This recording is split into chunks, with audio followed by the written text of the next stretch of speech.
with only a glance. She's over me. She's over me.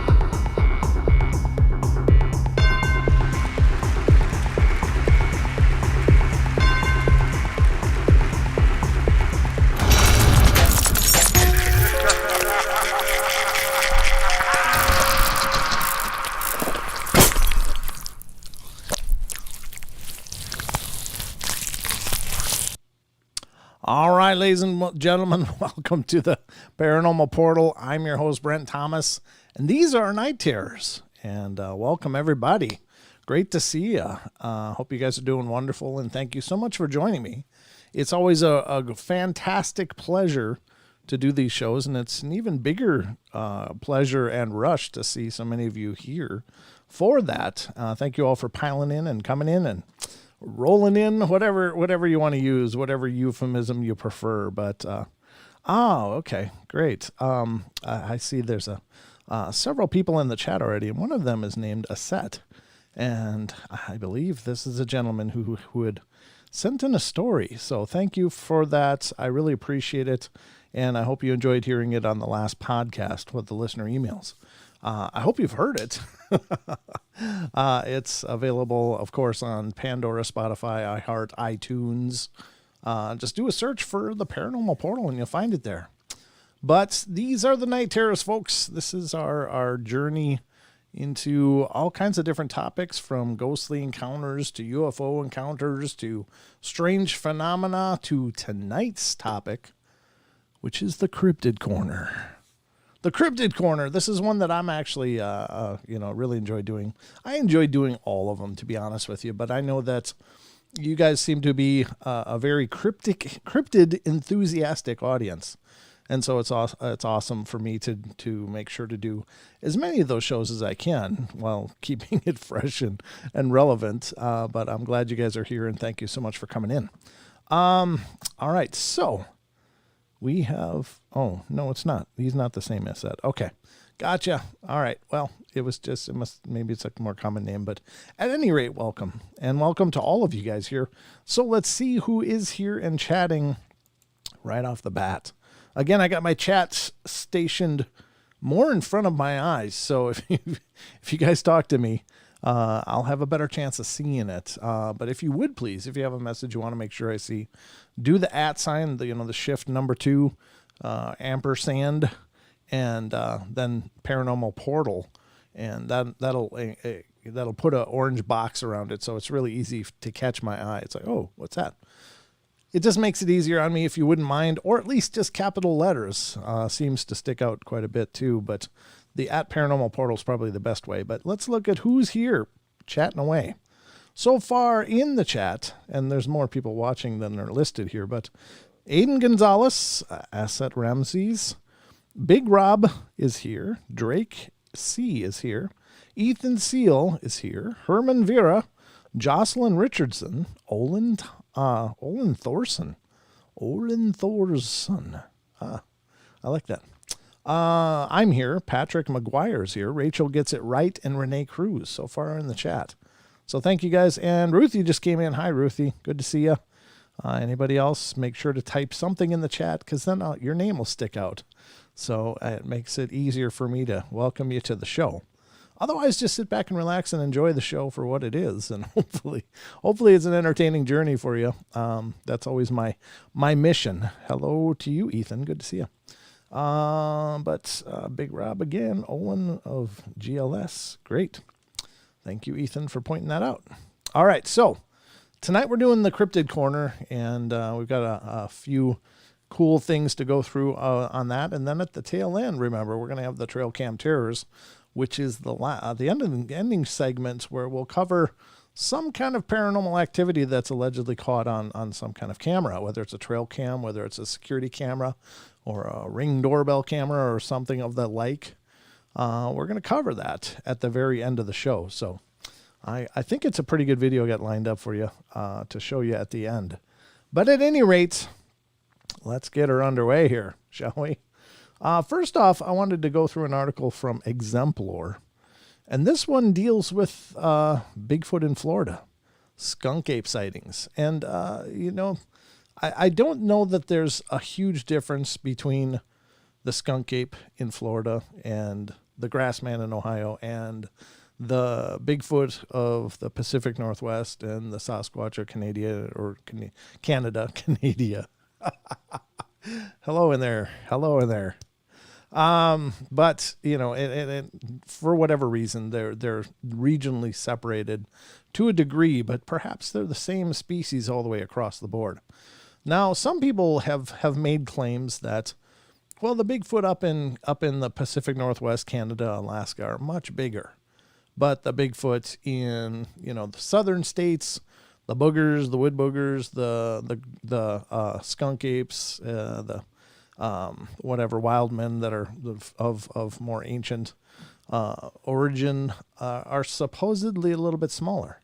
But I don't know if that's true or not, because I've certainly heard plenty of people say they've seen 9 and 10 foot skunk ape, and some claims even bigger. And then again, I've seen many claims from the Pacific Northwest, Canada, of these 7 and 8 foot Bigfoots and up to 10 feet Bigfoots, and even north of that as well. So I don't know if there is a size difference or not.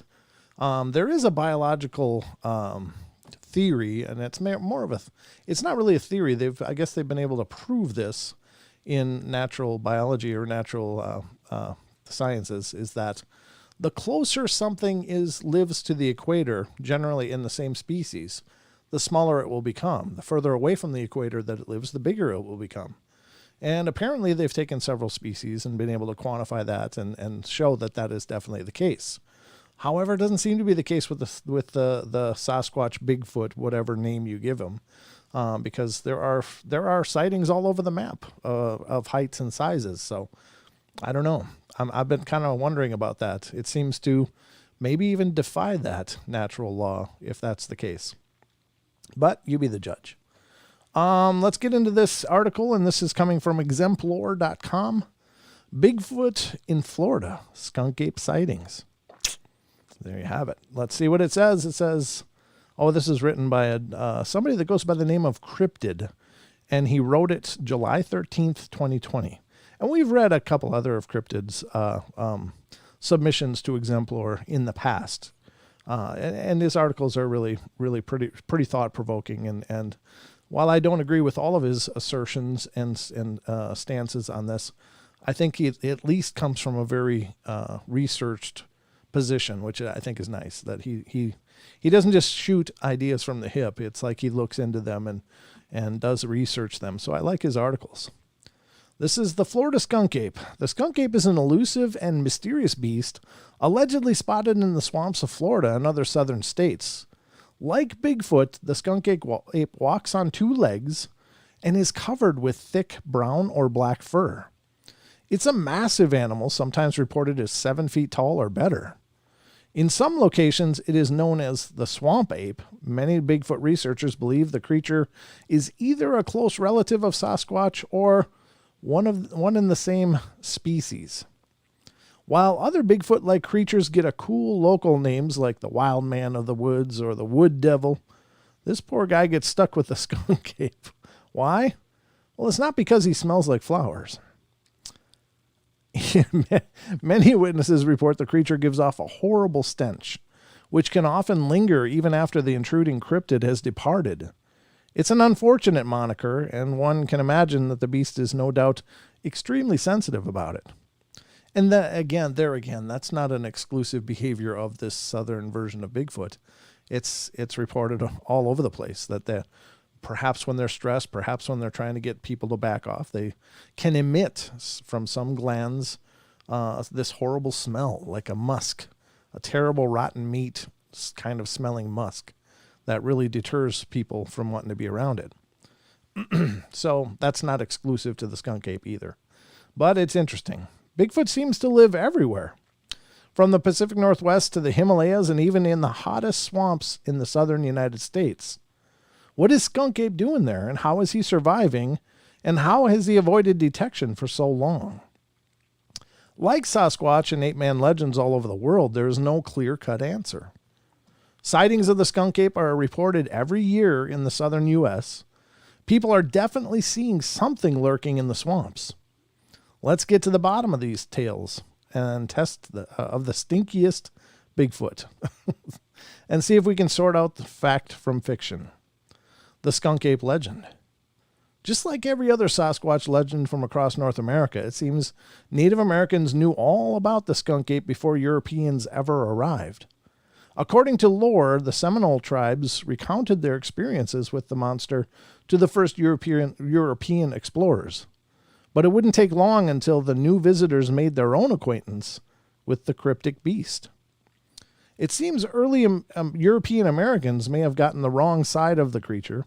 As the story goes, in the early 19th century, a violent encounter between a hunting party and a Sasquatch ended with the deaths of several people and eventually the skunk ape. The surviving hunters examined the corpse of the Sasquatch and reported huge measurements, possibly up to 13 feet tall and over 1,000 pounds, because they were in a hurry to vacate the area before more of the creatures arrived. The men did not take the body with them. This early story is questionable at best, but if true, it presents two unusual situations. The first is aggression on the part of a Bigfoot against humans. Even though there are some accounts of Bigfoot attacks on people, they are very rare. The second is the actual killing of a Sasquatch by people, along with the chance to examine the creature afterwards. Obviously, if this body had been properly documented, we would now accept Bigfoot as a real creature, and this was a huge missed opportunity. Even as of today, hunters never shoot a Bigfoot, and despite some rumors in recent years, nobody has ever recovered a carcass. Swamp ape sightings occur most frequently in Florida, but the stealthy hominid is spotted in other southern states as well.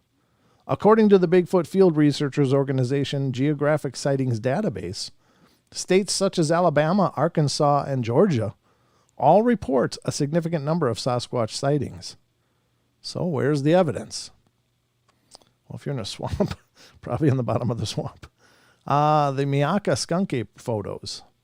Back in the year 2000, several pictures surfaced showing what appeared to be a large ape-like creature lurking behind some bushes. According to some experts, this creature was the Florida skunk ape. The story is that a woman had spotted a strange animal as it was stealing apples from her porch for several nights in a row. She eventually grabbed her camera and snapped a few shots of the beast, and then mailed them anonymously to the Sarasota County, Florida Sheriff's Office. Apparently, she sought not fame and glory for catching a picture of Bigfoot, but just hoped someone would come out and stop the creature from stealing her apples. Over a decade has passed, and cryptozoologists and primate experts have flogged the Miaka skunk ape subject to death with research and analysis. Of course, the jury is officially out, but many believe the creature in the picture sure does look a lot like an orangutan. On one hand, it doesn't tell us a whole lot. Without a reliable scale, we don't know if the beast is 4 feet tall or 8 feet tall, and who is to say Bigfoot can't look like a huge orangutan? On the other hand, isn't it more realistic that there was, or is, an escaped orangutan in the Florida swamp? Some researchers have concluded that the monster in the picture is simply someone in an ape suit, a hoax, in other words. Like most Bigfoot lore, when it comes down to the available evidence, we must draw our own conclusions. The Miaka photos are interesting, but far from proof of the creature's existence. The Boggy Creek Swamp Monster. The Boggy Creek creature is perhaps the most famous swamp ape encounter, thanks to the legend of Boggy Creek, a horror film released in 1973. The film dramatizes the true accounts of a Bigfoot-like hominid said to live in the swamps near Fouke, Arkansas. The true story isn't quite as exciting as the flick. In the early 70s, a huge hominid known as the Fouke Beast reportedly tormented a family in the Boggy Creek area and perhaps made off with some livestock. The mayhem surrounding these incidents, which included a bounty of over $1,000 offered by a local radio station, resulted in the creation of the now famous film.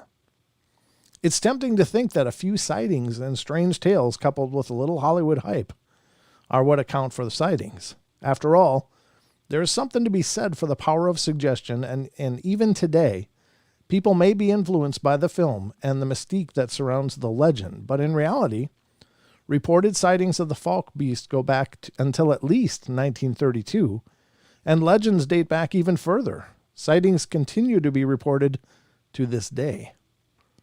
Yeah, I don't know. I still haven't seen The Legend of Boggy Creek, but I'm going to have to just do it sometime. I got to find it first, and then I'll sit down and watch it. But it's been the catalyst of many people developing a lifelong fascination with the Bigfoot, and it's spawned the careers of many of today's researchers. Many of them cite seeing The Legend of Boggy Creek as a young child and having it totally flip their worlds. And after that, this tenacious curiosity just takes over and they devote their lives to it. And that's pretty cool. I mean, why not? So, I mean, obviously it's a dramatization, but people do get, I don't know if it's tormented is the right word. I guess it depends on how you take it. To think that, if something 8 feet, 9 feet tall is slapping your house in the middle of the night and you don't know what it wants, that could be terrifying, or it could just be an annoyance, depending on how you take it. But I don't know. Why the swamp? The Fouke monster is one of many local legends featuring tales of Bigfoot-type beasts in the South. If the skunk ape and creatures like it are real, it makes sense that dense swamplands could provide the last peaceful space where they can exist, without too much meddling from us humans. It seems in every corner of the continent, humans may have pushed Bigfoot too far out secluded areas. If an intelligent creature wished to remain hidden, it only makes sense that a deep and foreboding swamp is a smart place to live. Thick swamps are difficult to penetrate for both people and other animals.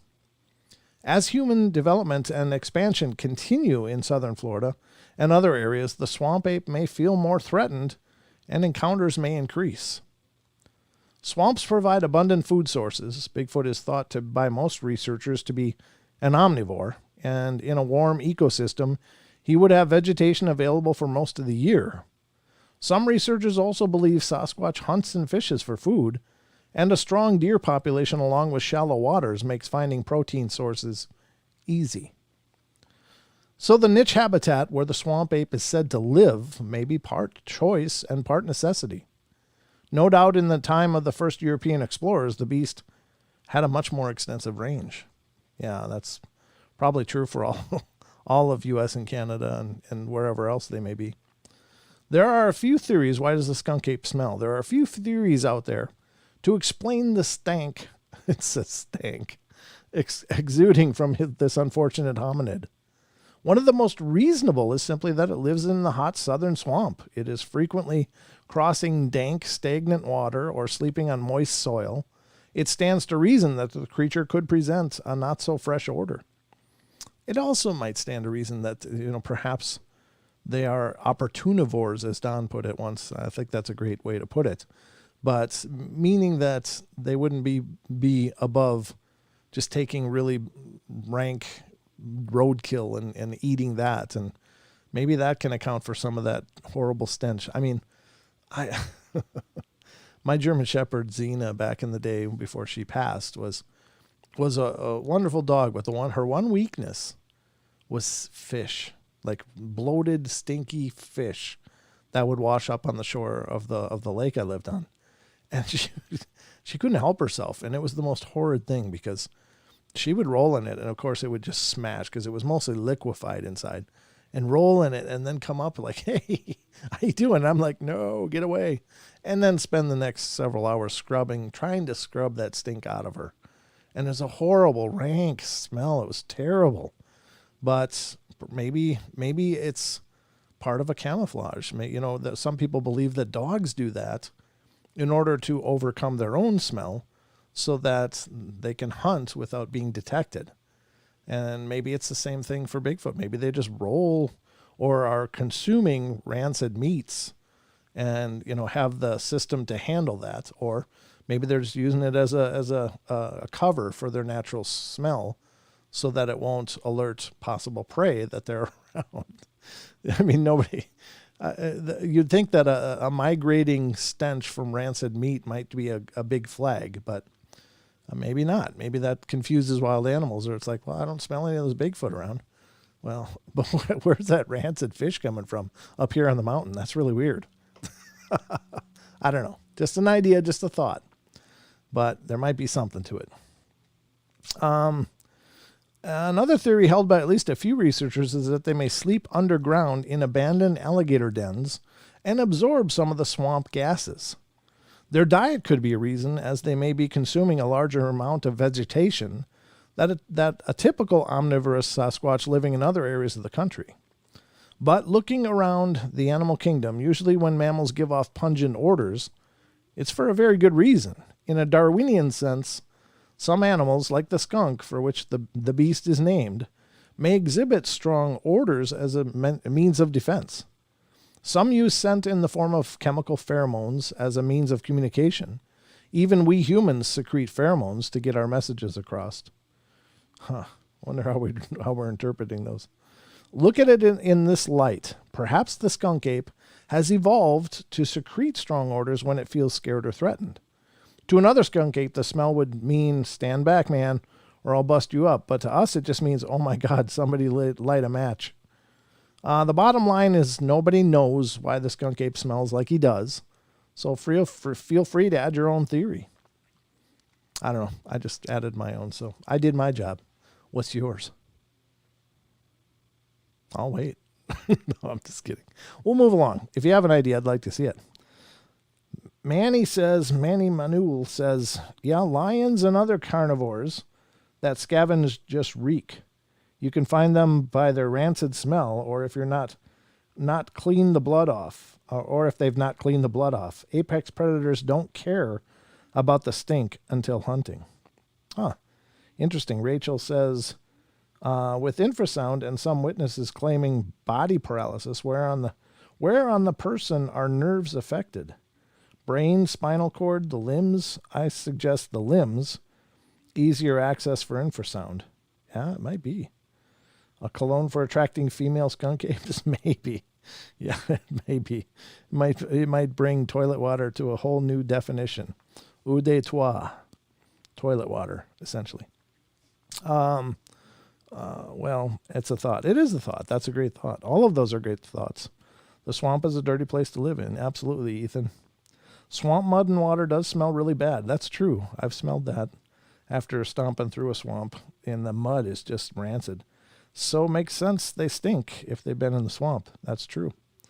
Good thought, Android. I appreciate those thoughts. Thank you, guys. Any other thoughts? Keep them coming. I don't know. Nobody knows.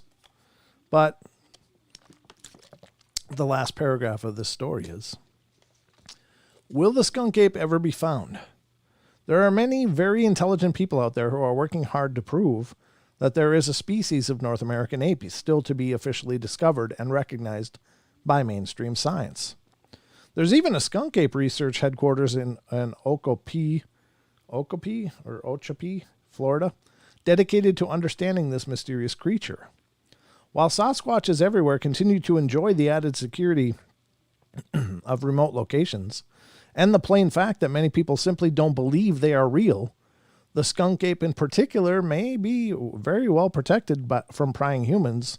In the Pacific Northwest, there are secluded places where humans rarely tread, but in the Florida Everglades, there are places where humans simply can't go. Perhaps these locations are the last stronghold of the elusive skunk ape. Yeah, it could be. I mean, it could just be that. Now, Brent didn't read mine. Oh, I didn't. Where is it? It's glandular. Yeah, it could very well be. I think most probably that's the case, because here's the thing. People have sensed they're being watched, and they'll continue to like look around an area, and suddenly they're hit with this horrible odor. Now, the odor wasn't just kind of faintly there and they walked into it. You know how when you're getting closer and closer to something that stinks, the smell gets stronger and stronger and stronger. But from what people report, it's like walking into a wall of stink all of a sudden. Like something just happened that made this smell happen. You know, like you know, after a night at Taco Bell after the bar, the next day you're going to be dangerous. And maybe it's something like that. It's just, you know, it's a secretion. It's a function of their stress. I think that's probably most likely. Very good point. Rachel, in regards to infrasound, I don't know. Is it possible that perhaps the sound is able to be tuned in such a way as it affects the motor nerves the most? I don't know. Because I can't believe that if it's infrasound, I think it would penetrate our entire bodies. Like I don't think it can just be aimed at specific parts. You wouldn't think so anyway. It could be possible somehow, but so I would think that for whatever reason, the resonance that they're making in that subsonic range is maybe what really hits our motor functions the most. Maybe that's why. I've talked to people that have been claimed to have been zapped by infrasound, and some of them say the effects last from several hours from several minutes to hours to days. Some people I've talked to have claimed that it was like 3 days later until they finally felt like themselves again. So I don't know. It's a really weird thing. The unknown at Paranormal Portal. There is a law in BC that killing a Sasquatch is illegal. This law was passed in the 1800s. Oh, okay. I didn't know that. I know that, you know, there's several places have made them an endangered species, and I think that there are other states that have protections here in the U.S. I don't know which ones anymore. I've heard over the years, but I've long since forgotten which ones it was. But that's pretty cool. I'm glad that they have a protection, because we don't know how many are out there, and you know as many people out there as are motivated to produce a body to make that scientific proof.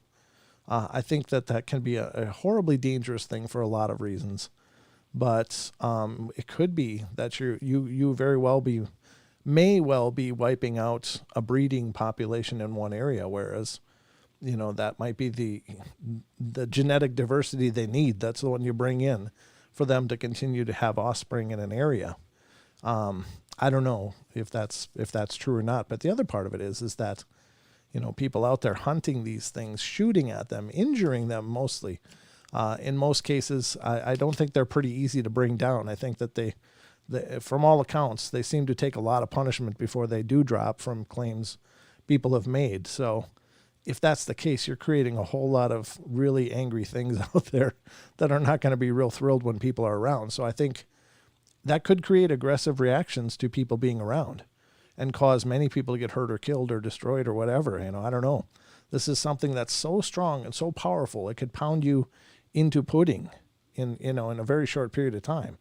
So it's not the kind of things you want to make really hate people.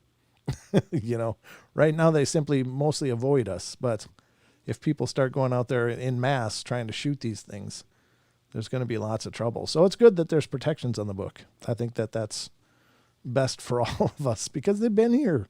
They've been here for thousands of years, probably, and probably more, tens of thousands of years or more. But you know, we're new to the block, most of us, unless you're a First Nations. But we don't, you know, I don't know that we have the moral high ground enough to go, well, we need to prove you're real, so I got to drop you.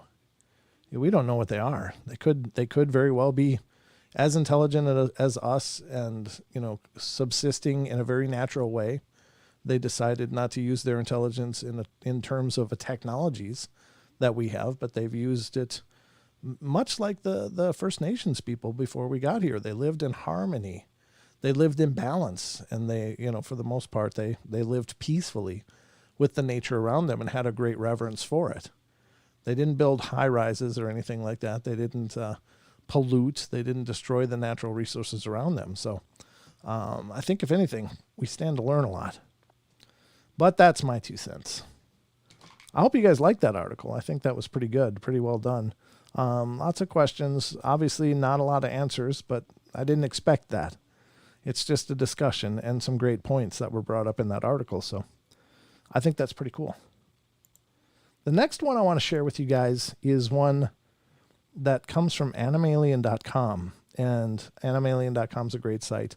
It's one I've used here and there throughout the history of the show. Lots of great information over there. Check it out. Animalien, ANOMALIEN.com. And they do great articles over there. And they also have a podcast, apparently. So check that out if you get a chance. But this is an article that has to do with the Minnesota Iceman. And this is a pretty hot topic. What's this? Rachel gets it right. Think Grover Krantz said, if you shoot and kill a Sasquatch, reload immediately. Yeah, that's a great advice, because thank you, Drake. I appreciate that. Honestly, these things are never alone. It doesn't seem like they seem to travel in groups. You might catch a rogue male that's, maybe reached a certain age and maybe failed to take over the troop and got kicked out or something. I imagine I've heard stories like that, and maybe that's true. But for the most part, if you see in one, you can almost bet that there's some more in the area, and that's not a good thing. If you're going to start shooting at them, you don't know where they are, but you can bet they know where you are. So I think that's great advice, Rachel. Thanks. Grover Krantz, he's a pretty brilliant guy. A pretty brilliant guy. I'm just making, I don't know for sure. Something to do with ethics and if they're human. Maggie says, I don't know for sure, but was something to do with ethics and if they are human, or summit or nothing, not sure. Summit or nothing. I don't know what is he referring to, but I imagine it's the Sasquatch. I think it's all the above. Or save the bullet for yourself, Ken Squatch says, yeah. That's for sure, because if you don't get it right, if you just hurt them, they're probably, all bets are off at that point. At least right now, in the state things are, without them being shot at, they just simply avoid us. They just simply go, oh, the people are here, let's move over, go over to this way. They can't follow. They're not able to. I mean, I think they've watched us enough to know what we can and can't do, and places we can and can't go very easily. And so they just avoid us. But you start taking shots at them, and they might go, oh, the humans are here. Come on, guys, let's go greet them. Yeah, so just my 2 cents again. She's referring to unknown comment. Oh, okay, gotcha. Yeah, that's perfect. Perfect. I appreciate the dialogue, the discussion. Washington has a similar law. That's what I thought, yeah. I thought that was true, unknown. I thought it was Washington that had a similar law. All right, so let's get into this article about the Iceman. The Minnesota Iceman was basically a carnival attraction back in the 50s or 60s or something like that. And it was pretty compelling. Lloyd Pye talked about it in his discussion, his lecture that you can find on YouTube. Look for Lloyd Pye, P-Y-E, and it's Everything You Know Is Wrong. And if you're a Bigfoot enthusiast, I would really encourage you to check out his talk. This exact video that I'm mentioning now, because I think he was dead on about several things. I don't know about other things, but when he talks about Bigfoot and stuff in that talk, it's very, very interesting. Very, very interesting. So, but he talks about having seen the Iceman that did the fair circuit in Minnesota. And it was it's got a few origin stories out there, and we've talked about those a few times on the show, but one story is that it came from Russia, was, from or China, or maybe it was a Yeren or something like that. And another story is it was a farmer in Minnesota, saw that thing running through his farm and took a shot and hit it, and shot again and hit it again and dropped it. One of the shots apparently went like through its hand into its eye and killed it. And so the farmer took it, froze it in a block of ice, and then sold it to the person who took it around to carnivals. Now, the people that witnessed it back then talk about how amazingly profound it was. Like, they could see like individual hairs that had grown out of the head and on different places in his arms and hands.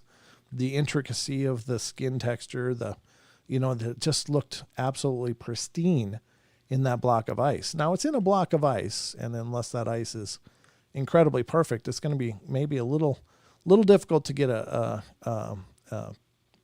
perfect unobstructed view, but these people are pretty convinced that that was the case, that it was a real hominid of some kind that was shot and preserved in this block of ice. So that's a little bit of the setup to the story. Let's get into it. Okay, got it. All right, let's go. Here it is. Animalien.com, real Bigfoot corpse, or what was the Minnesota Iceman? In 1968, University of Minnesota zoology major Terry Cullen contacted Ivan Sanderson to tell him about a seemingly authentic Sasquatch corpse that had made the carnival circuit with owner Frank Hansen. Hansen had charged people a small fee to view the Iceman in his glass coffin, encased in a block of ice. Hansen traveled the U.S. sideshow circuit to exhibit the so-called missing link. He told various tales of where the Iceman came from, but the essence of the story was that a crew of either Russian or Japanese fishermen discovered the body off the coast of Siberia, where it was frozen in a block of ice. From Asia, the corpse made its way to Hong Kong and was purchased by an anonymous U.S. oil magnate, magnate, however you pronounce it, who rented the body to Hansen so it could be displayed to carnival goers. Heuvelmans and Sanderson drove to Hansen's farm to view the body. They would spend several days studying, photographing, and making sketches of the creature. Hansen refused their request to open the lid, but Heuvelmans accidentally shattered the glass, and a putrid stench emanated from the coffin. The cryptozoologist said that the corpse had ostensibly been shot through the eye and theorized that he was murdered. Let's see, Frank Hansen, owner of the Iceman with the object itself. Both men believed the corpse was authentic and were convinced he was a Neanderthal man, Sasquatch, or some related creature. Heuvelmans wrote a paper about the Iceman for the Institute of Natural Sciences in Belgium, titled Preliminary Note on the Specimen Preserved in Ice, Unknown Living Hominid. Sanderson wrote an article, Living Fossil, for Argos. The Smithsonian got involved when Sanderson approached Dr. John Napier, curator of primates, to scientifically examine the corpse. The FBI was asked to investigate because of the murder theory. FBI Director J. Edgar Hoover declined because he said no law was violated since the beast wasn't human. The Smithsonian declined to study the corpse because it appeared to be a hoax. Sanderson and Heuvelmans backed off from their initial pronouncement that the body was genuine. Howard Ball's Hollywood special effects firm claimed that they made the Iceman in 1967. Ball and his son made prehistoric figures for Disneyland. They fashioned the fake corpse from rubber to make it look like Cro-Magnon Man, with a broken skull and one eye popping out. Hansen did admit that Ball made the Iceman for him, but said he threw it away. The Iceman was removed from exhibition. Sanderson investigated claims of having the creature duplicated by movie prop artists.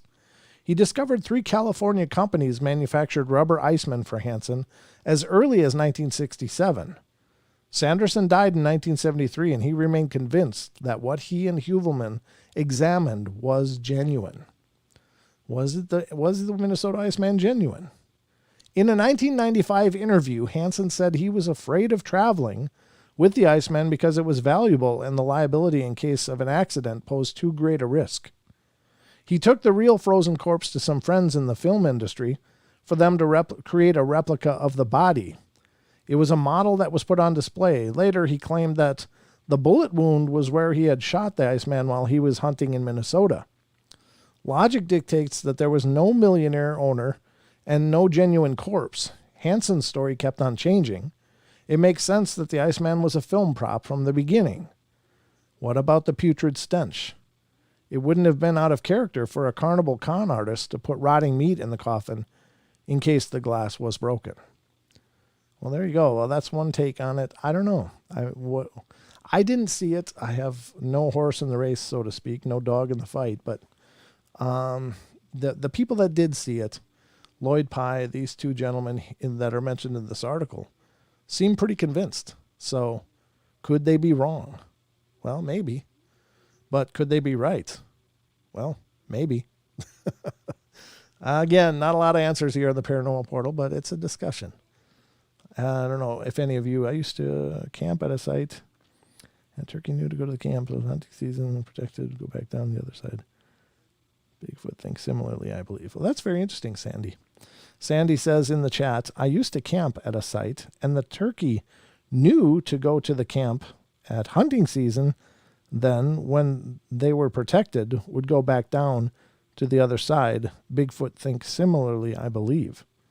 That's a great possibility. I mean, so here's the thing with Bigfoot.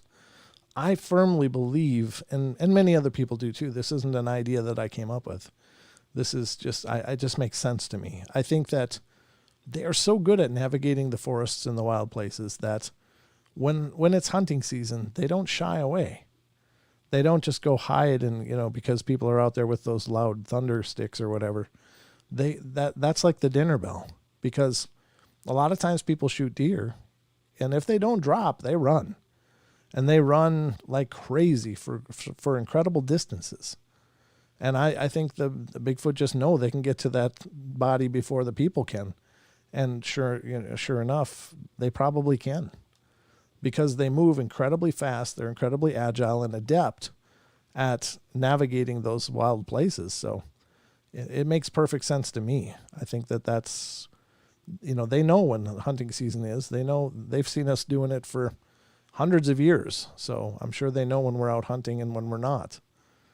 I don't know. It just makes sense to me. You have to see what you guys think. But I think it's probable. I really do. But I hope you enjoyed the Minnesota Iceman story. I don't know. It's one of those things. The legend's been around forever. It's been around for a long, long time. It still gets thrown back and forth. It was real. It was fake. I don't know. I didn't see it. I'd like to believe that it was real, but at the same time, I'd like to believe it wasn't, because if it was a Bigfoot, it was a very young Bigfoot. It wasn't that big. It was like 5 or 6 feet tall. So it was obviously, not an adult. It hadn't lived its whole life. It hadn't, anything that dies young, I think, is an absolute tragedy. And if the Minnesota Iceman was real, that's a real tragedy. Somebody shot it and dropped it just because it was different. And I don't know what that mentality is in some people, but it's like, what the hell's that? I don't know. Let's shoot it. Figure it out after. Let's kill it first, and then we'll look at what it is. Well, I don't know. It seems kind of destructive to me, but I guess it's part of human nature. There are those out there that's the best way they know to investigate something. Maybe, but for whatever reason, it never did get tested outside of the block of ice. So it'll always remain one of those enduring legends, I guess. But it's an interesting story all the same. Let's see. What do I have now? Let's look at the time. We got about 15 minutes before the hour, so got to leave a few minutes for the trail cam terrors. But until then, we can look at some Bigfoot reports from the BFRO and also from bigfootencounters.com. So we can look at that. If somebody wants to give me a state, what's this? Have there been Bigfoot sightings at salmon spawning season, like grizzly bears feasting on the fish? I've heard that people, I don't know that they've been sighted, though. I think many people believe that they take part in that. There's an interesting picture that's on Sasquatch Chronicles when you go over to sasquatchchronicles.com that shows all these grizzlies, in this waterfall run. And right in there is this Bigfoot. Maybe they do. I mean, it makes perfect sense to me. It's kind of, it's like that's the low hanging fruit. So I'm sure they would take advantage of that. I would think they would have to, especially, if the bears are doing it, I don't see why the Sasquatch wouldn't do it. And from an account that I can remember, and I know I've heard of other accounts through the years, it seems like bear generally avoid Sasquatch. So I think if a Sasquatch showed up in an area, the bear would probably move to a different part of the stream. And it's not like they have to struggle too much because those salmon runs are just really aggressive. There's so many fish coming up the waterways that you can be in several places and do just fine. So I don't know. I can't recall of a specific sighting right offhand, but maybe. I mean, it would make perfect sense to me that they would. I don't know. Just an idea. Sudbury, Ontario, Canada. Let's see if there's a Canada. This is the United States. Let me go back a step here. Where did I go? I went to the wrong place. Let's go to home. Let's look at Canada. Would you say Sudbury, Ontario, Canada? Let's see. Ontario, there's 68 sightings and reports in Ontario. I just got to look and see where's Ontario. Okay.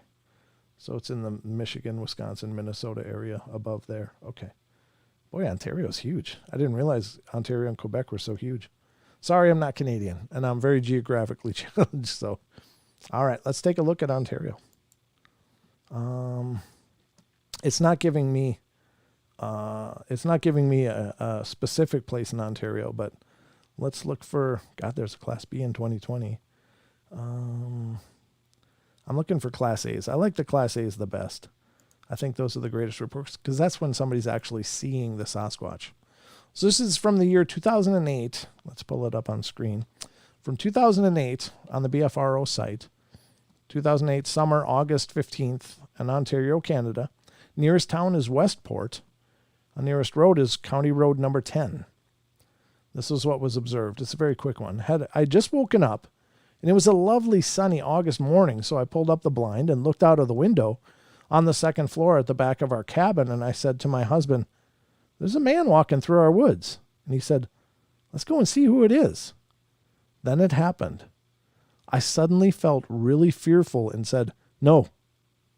After that statement, I've been replaying the sight like a full internal video with plenty of questions in my mind, like, there were no clothes, and am now glad to find your sight.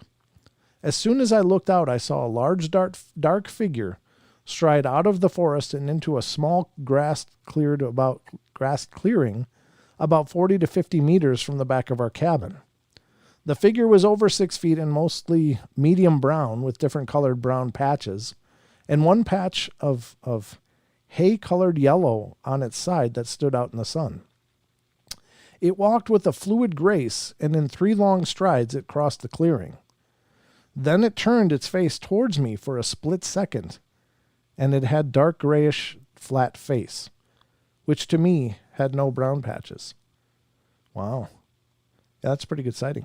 Also noticed later that morning we heard crashes and breaking twigs in the forest behind our cabin, and later we had a rail come from the swamp area, screaming and petrified in a way that I have never heard before. Ugh, yeah.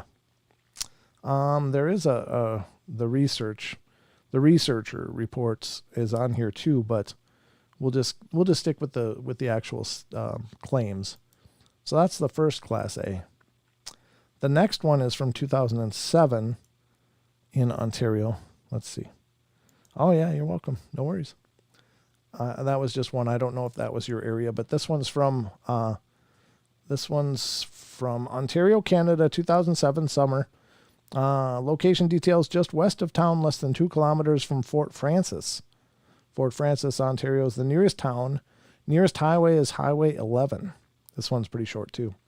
Observed one evening last year, August or September, I believe.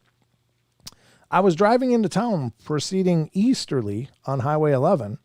As I was just outside of the town limits, the curve immediately before the window and glass store here in Fort Francis, I saw something cross the highway going from south to north, about 500 meters in front of me. It was around 7 p.m., so there was still ample daylight left, and the weather was perfect. No fog or anything. What I saw stood about as tall as a moose. In fact, I thought it was a moose at first, but something was wrong with the picture. And as it was striding across the highway on 2 legs, I remember thinking, where's the other half of the moose? The hair looked as if it had the same texture as moose's fur or hair, whatever, and a bit darker. It seemed quite well practiced at walking on 2 feet, not like a bear at all. It simply crossed from the woods on the south side to the woods on the north side. I sped up a bit, hoping to catch a glimpse of it as it went deeper into the brush, but had no luck. No other witnesses. I was driving into town, traveling east. There you go. I guess there's a lot going on in Ontario, folks. A lot going on in Ontario. So that, ladies and gentlemen, will bring us to our trail cam terrors. Are you ready for the trail cam terrors?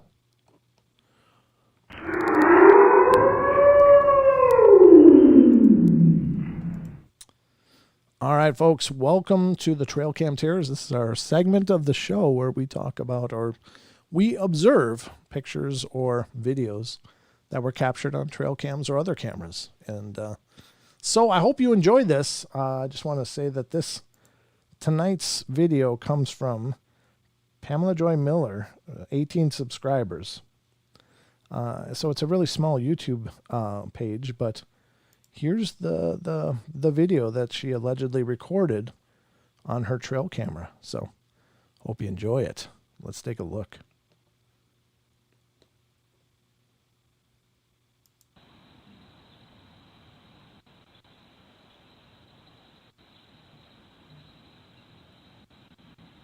Where's that person going?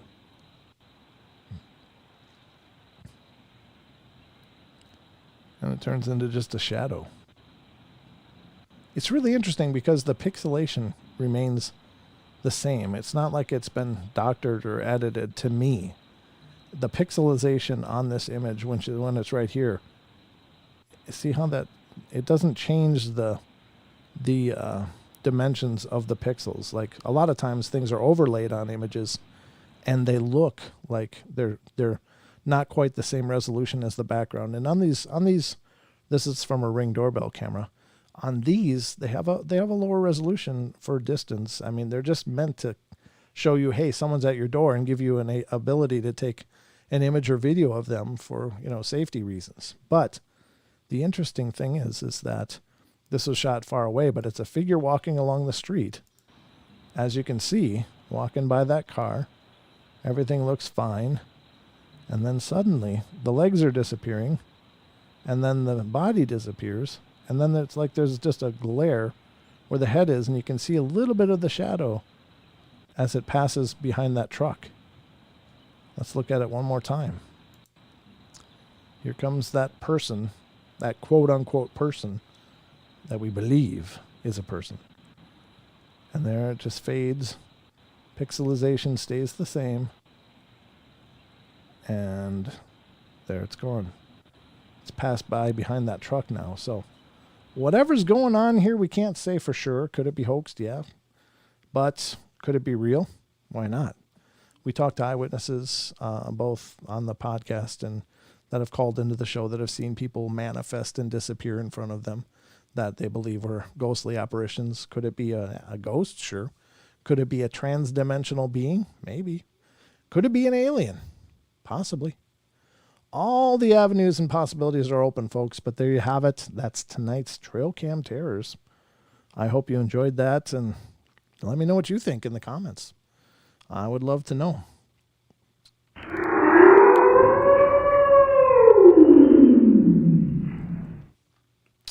All right, folks. That's our journey tonight into the night terrors, the Paranormal Portal. Does the figure look shaggy like a ghillie suit? It didn't start looking that way, but when it's kind of doing that fade out thing, it does look like it's becoming less specific on the edges, like it's fuzzing out.